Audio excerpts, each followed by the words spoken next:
technologies. So why don't we just start by saying a few words about the methodology itself.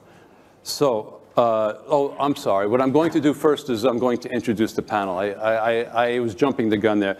Our panel, we've gotten to know each other so well this morning that I forgot that introductions were even necessary. We have with us, sitting to my left, we have Rona Chandrawiti, who is a Ciencia Associate Professor and NHRMRC Fellow at the University of South Wales in Australia.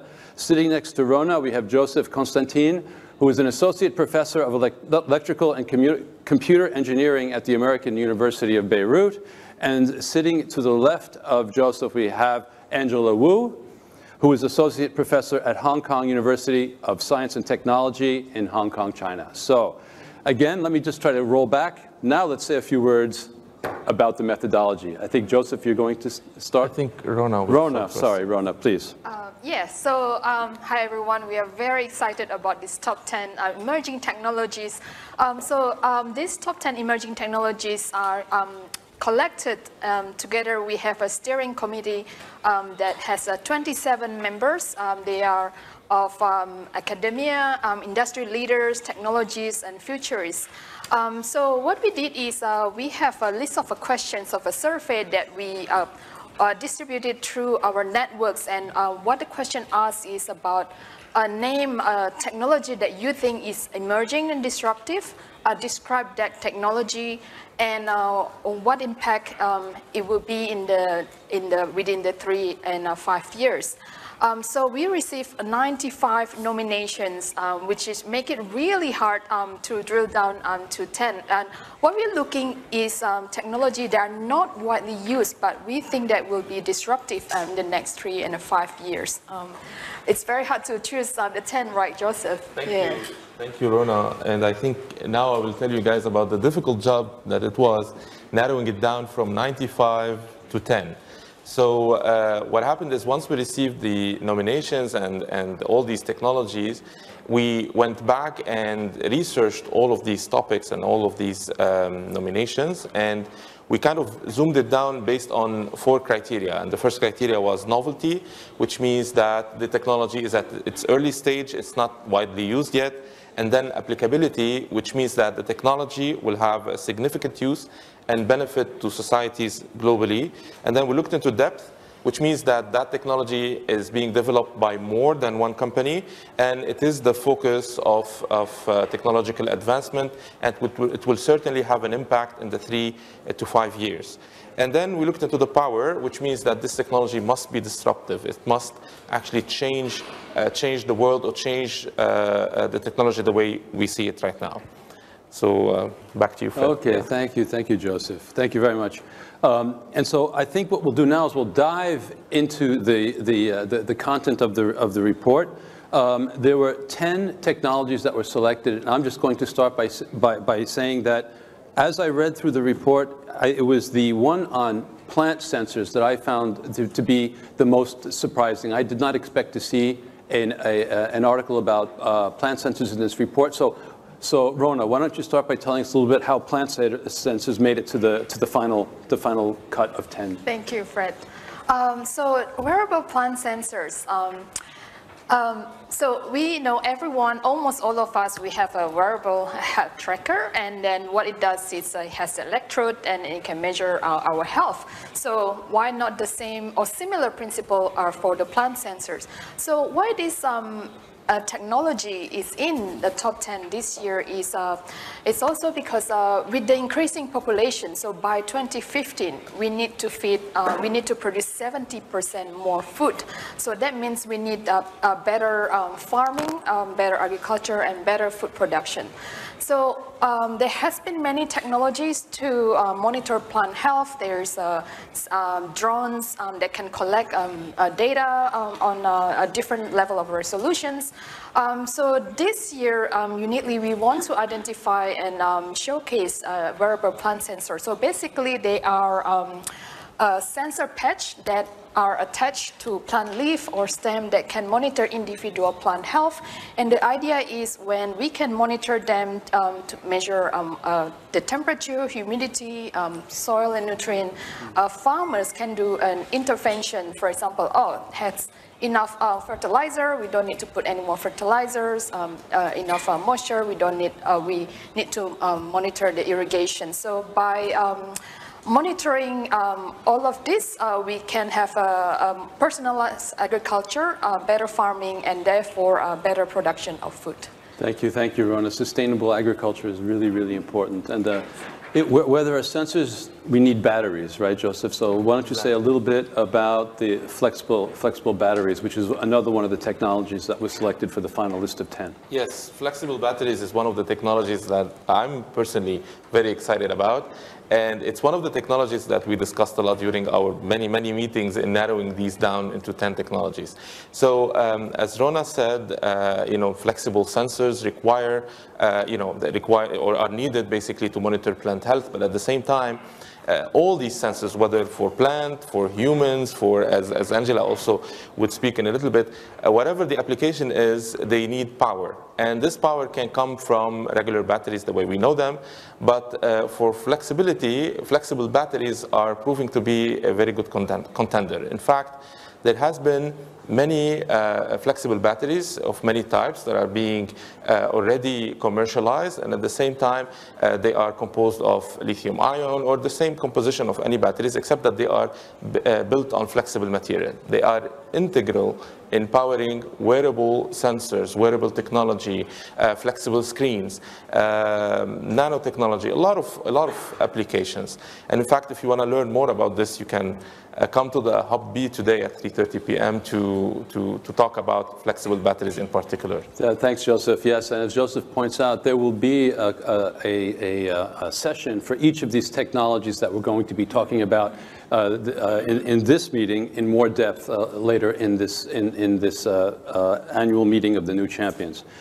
So, Angela, it's to you now. We've talked about wearable sensors. We've talked about flexible batteries. How about potential medical applications of the technology? Yeah, I mean, health is definitely another major focus of this year's WEF in general. And I think it's probably not unfamiliar to this audience that, aging is a big issue that we face all around the world with aging populations. And associated with that are neurodegenerative diseases, general health issues related to the brain and the central nervous system. And so with these accumulated technologies in terms of materials and electronics, over time, these have been very well applied in the area of health and neuroscience. So both from the fundamental level of understanding the brain and how the brain works and how the brain deteriorates over time, to more applied areas of how can we address these issues and apply them in the clinic, and then even more so, can we then also apply them in our daily lives to just improve quality of life? All these things require sensors that are applicable to the brain, but in a comfortable and more sort of day-to-day usable kind of fashion. So that's where the topic that I curated this year, flexible neural sensors or flexible neural electronics, comes in to the discussion. Sort of these materials and soft electronic circuits that have been created are now enabling us to create sensors or electronics that can sort of conform to the soft tissue of the brain, allowing us not only, say, in the lab to use it to continually monitor animal studies of the brain, but also in the future, perhaps in the clinic, we can use them to help patients who are paraplegic or paralyzed to control prosthetic arms, to better interpret their thoughts and what they intend to do. So these are all very important application areas. And it's sort of these flexible batteries and also flexible circuits that are enabling this to become more of a reality. So this is the area that I wrote a piece on, and we also have a session later to delve into that a bit more. Okay, Angela, thank you very much. And I see we're moving along actually quite well. Are there any of the other technologies that you'd like to say something about that you found particularly exciting in this year's report? Joseph, is there something that comes to mind? I mean, of course, AI application in healthcare is one of the technologies that is mentioned in the report that I believe is already transforming the world. And AI is applied, in terms of processing the data. We know that sensors are the ones that collect the data, but at the end, you need to process the data and extract the information needed. So AI in healthcare is definitely one of the ones that are already making a big impact. Okay, thank you, Joseph. And Rona, is there something that comes to mind on your side? Yeah, I think in one of the top 10 emerging technology, we have designer phage, which is have a very strong relevance in healthcare. So what it does is phage is a virus that contains protein nucleic acid that can specifically infect bacteria. So what is the applications here is we can cleverly engineer this phage so they can selectively target bacteria, and this is very important, especially now there is antibiotic-resistant bacteria where antibiotics are not very good anymore in killing bacteria. So phage will be, we are quite excited about how this phage can deal with this antibiotic-resistant bacteria. Okay, thanks. Thank you very much, Rona. And Angela, what do you think? Which are you going to pick from the list? Yeah. I'm going to throw in a plug for an area of research that's actually close to my area of research, which is the genomics, spatial omics research or technology that has emerged in the past couple of years. You may have heard of genomics, right? The sequencing of DNA and also RNA to understand biology of the cell, to understand human health. So now, rather than just taking a tissue and sort of grinding it into a milkshake and then trying to understand the DNA of that tissue, now we can actually just take that tissue, use imaging technology and look at it, and then know what DNA or what activity is going on inside the cell. So this might sound a little abstract when I talk about the technology side, but let me just tell you already some of the new findings that researchers have discovered using this technology. One of the things is regeneration. So there are these animals called axolotls. They're these salamanders that can regenerate. So even if you cut off a part of their brain, they can regrow that part of the brain. Fascinating, right? Scientists didn't know how that happened for a long time. So using this spatial sequencing technology, they did an experiment where they cut off a part of the lizard's brain and watched it grow back over time. And they were able to find a specific type of neural cells that contributed to this regeneration of the brain. So similarly, in a mouse study, they found certain cells that helped the mouse to recover movement after their spinal cord was injured. So this technology is really helping us to understand some of the biological mysteries of life. And it's very exciting for me because I work in this area. Thank you very much, Angela. And I think, in terms of going through the different technologies, we could, my plan is to not reveal everything. So you'll all be encouraged to go and download the report and read the ones that we didn't get a chance to touch on. The report can be found at wef.ch/reports. That's the news I have. And so please, everyone, take the time to download the document. The descriptions of the technology are very readable. They're very accessible, and that's where their impact, I think, is going to be deriving from. I think the one last thing I'd like to say is that we heard Premier Lee talk about entrepreneurship, and the foundation of entrepreneurship is science and technology, and I think that that's really one of the importance of this report. So what we're talking about here is the knowledge base that will provide the next generation of entrepreneurship. So that's one reason why we're particularly excited to be involved in this report. But I do want to take some time to field some questions from our audience today. I do hope that we have one or two people that are brave enough to raise their hand to ask a question. So please, okay, we have a question here, please.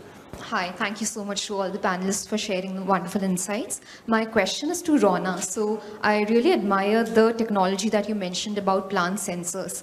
And I'm a global shaper from India where plant sensors would have a wonderful use case for the farmers where agriculture is very uncertain and intervening at the right time could save a lot of crop failures. So, however, we often see that financing is quite an issue for smallholding farmers, and even interpreting the data that we get from these sensors is kind of an issue. So how can governments or businesses ensure that there is effective deployment of this technology? Yes, Thank you. I think it's a very good question. I think we can even expand that a little bit about the effects of financials across all the different emerging technologies if we have time. So Rona, what do you think? Yes, thank you very much for the questions. For the wearable plant sensors, I think one of the challenge is the cost because it's a new technology. But I believe with the emerging and the increasing miniaturizations, it will bring down the cost further, and especially for technology to work, it's very important for it to be low cost so that it's accessible. So there's something that I'm excited to see about and hopefully can see it in the future. And in terms of the data interpretations, so once the data collected, we need to have a data analysis and interpretation of how it works, because what we don't want to do is we misinterpret the data and therefore it's not on the precision agriculture. So I think this is another area where artificial intelligence will play a key role, and data analytics in that. So we are very excited to see where the future is going. That's good. That's great. I think, okay, we have a question here. Hi, I'm Sangu Delia, YGL from Ghana. My question is with respect to the AI for healthcare piece. There's huge potential for AI. I run a tech-forward healthcare group across the continent. So there's a huge potential which we see, especially with dealing with chronic diseases, as the disease burden has shifted from infectious to more NCDs. But the reality is in a lot of the pilots we've done, to get the right amount of data, and to get the data structured in a way that would make it accessible for you to be able to build those algorithms require a certain baseline of digitization and interoperability that currently doesn't exist. So if I look at Africa in particular, where I think there's the greatest need, right, given that it's 15% of global population, 25% of global disease burden, 3% of global healthcare workers, how do we deal with the data challenge, right? Mm-hmm. And getting all these systems to be able to speak to each other and to be able to abstract all the data in ways that could be useful for AI. Interesting. So when the steering committee was considering the AI-facilitated healthcare, was the question of data access one of the elements that was raised during the conversation? Yeah, so maybe I'll touch on that because I was part of the group that did that discussion. So I think you're absolutely right. I think accessibility is one of the things we discussed extensively in that discussion. And I think that not only data acquisition, but also, as you say, how to integrate it into the infrastructure and leverage, other existing resources available is a big part of it. But I think that's exactly why we chose this topic, because a lot of AI technologies can actually enable more accessible healthcare, enable data to be shared securely, but also more easily. And I do want to give a shout out to one of the past reports where we actually identified cloud computing and distributed computing as an emerging technology, which indeed now has become very important. So not having to build a very large local data structure to do all those things that you're talking about is a big advantage. And I think we, as a global community, need to continue discussing that and making sure that it is accessible to everyone. Yeah, so thank you for the question. Great question. You have a question here in front, please. First of all, let me say that it's a brilliant selection of panel, and I'm so happy to see so brilliant women as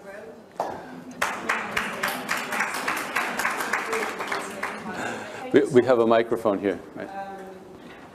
The first comment was that we have amazing women in the panel, and I'm so glad to see brilliant women here. So both to Professor Wu and Professor Chandravati, I wanted to say thank you so much for raising, I'm from Amazon Web Services, first of all. I'm the healthcare technical lead for ABJ. Thank you so much for raising the cloud computing as one of the solutions to create this overarching enabling tool where labs can actually collaborate. My question to you is, you mentioned very pioneering fields like spatial omics. I'm pretty sure a lot of people will read this review, and maybe it's the first time they ever hear this field. So thank you for raising fields like these. Do you believe that perhaps pioneering people like you should also be the first to introduce to policymakers what sort of policy recommendations we need so that it is actually possible to use this type of technologies and aggregate big data from anywhere and be able to analyze them in the cloud.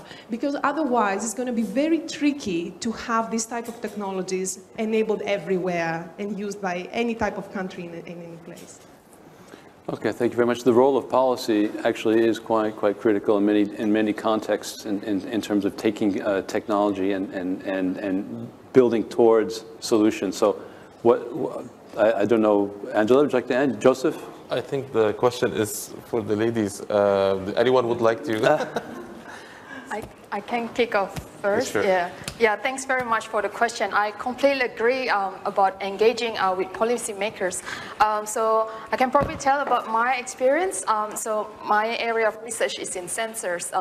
I don't particularly specifically work with plant sensors, so I work on food sensors and sustainable packaging. And we really, in order to have it, to push this technology for wide distributions, is we are actively engaging with food industries and to policymakers, and I think we are very excited to see that there is a push on sustainable packaging, and I think on that hand it's also about how we reduce food waste and therefore implementation of food sensors. So I believe with the similar principle, we're actively communicating about what this technology about, and also be upfront about the risks and challenges so that we can mitigate them clearly in the early stage of the technology as well.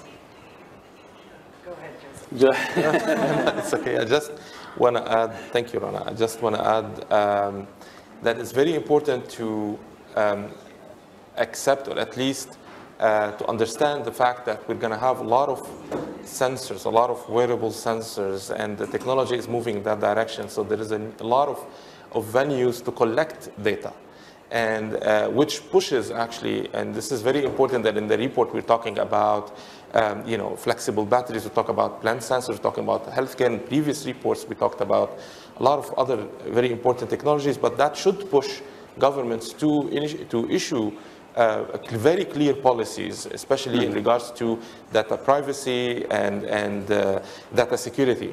And in addition to, of course, cleaning up the data and understanding and having access to the data, but having very clean, secure access to the data is very important, because data is going to be present and it's going to be more abundant as we move forward. Yeah. Okay, thank you very much, Joseph. I don't know, Angela, if you'd like to add something to the subject, or maybe just a very quick point. So okay. I am an academic. Actually, we are all academics, and I think when you talk about policy, you also need to talk about education. Although when you say policy, you're talking about regulatory policy, talking to regulation makers, but I think the outreach in terms of educating the general public on what these technologies are, just as what we're here to do today, is also important. And then talking to young people about ethics of technologies is also very important. I mean, all of these health technologies, as well as these sort of big data applications, they all come with ethical discussions as well. Mm-hmm. So I think the younger we can get people aware about ethics, the more, in the future we can have better discussions about ethics and therefore make better policy. So that's just a slightly tangential point that I do want to point out. Okay, thanks, Angela. We have time for one more question. Thank you. Hi, my name is Aaron Sherwood, Global Shaper from London Hub 2. Just extending that point you made around wearable sensors. With any new emerging technology, we're always met with resistance to change, and there's always a lot of headwinds. What do you see as the biggest barrier to adoption of wearable sensors, and how do we overcome that? Mm-hmm. Okay, all right, thank you. Okay, so thank you for the question. All right, so basically these technologies are in the report because they are already there. So they have emerged and they are already making an impact, and they will be in our reality in 3 to 5 years. So, but your question is more about what helps people accept. So there are a lot of challenges. First challenge, I think, goes to the actual hardware, to actually designing sensors or designing wearables that are biocompatible, that can fit into your daily routine. that you don't have to go out of your way to get a, to wear that wearable. So they have to fit into what your everyday usage is. And they have to fit your schedule, your routine. You don't have to change your life for them. So I think that's a big challenge in terms for companies that are making wearables to take into consideration. They have to be user-friendly and human-centered. I mean, I'm using these buzzwords because that's kind of the key in any design of a wearable. And then you have the next challenge, which I think is about, as I said before, about ensuring that whatever data is being collected about you is being secured, is being, privacy is respected, and at the same time, it's giving you accurate results. So if you're wearing a sensor that detects a certain biomarker in your blood, let's say glucose or whatever, anything, that sensor should be able to give you an exact and accurate determination. If it's a continuous sensor, then continuously it must, and accurately it must tell you what is the level of that biomarker in your blood. So that ensuring that accuracy, while relying as well on data analytics and AI and all of that, okay, is another challenge that must be overcome. And this can happen with trials, with clinical trials, and with a lot of studies, of course, as every wearable device does. I'm not sure if Rona and Angela want to add something to. No, I think it sounds great. Oh, yeah. okay. Well, thank you. Okay, terrific. I think we might be able to squeeze in one more question if we have. Okay, we have a question here, please. Thank you. My question goes to Professor Constantin, and I want to focus on the generative artificial intelligence, which is really a hot issue these days. But at the same time, many are concerned about the threats about generative artificial intelligence. So my question is, what do you think of the opportunities and threats brought by generative AI, and how do we strike a balance between the two? What considerations should be taken into account when we deploy the AI system? Thank you. Thank you. Thank you for the question. I want to start answering the question by saying this is not my specialty. My research area is in applied electromagnetics and designing of wearables and sensors and medical devices. But I will attempt an answer, and then maybe Rona and Angela can help. It's going to have to be a very quick attempt because we're running out of time. Yeah. Okay, so basically, I think you're right. I think there is a lot of concern about generative AI, and I think the concerns are correct. There should be a lot of concerns about this. And I believe that we have a long way ahead of us in terms of improving the performance of generative AI. However, I believe we are already seeing the positive outcomes of this technology and the impact of this technology. And I'm very optimistic that the future will hold for us a lot of positive outcomes from generative AI in different applications. Not, we talk about ChatGPT, we talk about a lot of different things, but not only that, but mainly in a lot of various applications, from the movie industry, from the, from a lot of other applications. But that's what I can say about. I'm not sure if I missed anything. Okay, well, I think we're going to have to wrap up at this point. So yes. First of all, I'd like to thank our panelists today, Angela, Joseph, and Rona. I think it was an incredible 30 minutes. It was very compact. We got so much information in. Under the theme of entrepreneurship, we touched upon issues of data access and privacy, access to resources, policy, education, ethics, psychological factors of adopting new technology. So I think it's been an incredibly interesting and rich discussion in just 30 minutes. Again, the report can be downloaded online, and there are going to be 3 hub sessions that will treat the 3 subjects that on flexible batteries, flexible neural electronics, and plant sensors that will happen this afternoon and then tomorrow during the day. So check your schedules and make sure also to be there for those events. Thank you very much.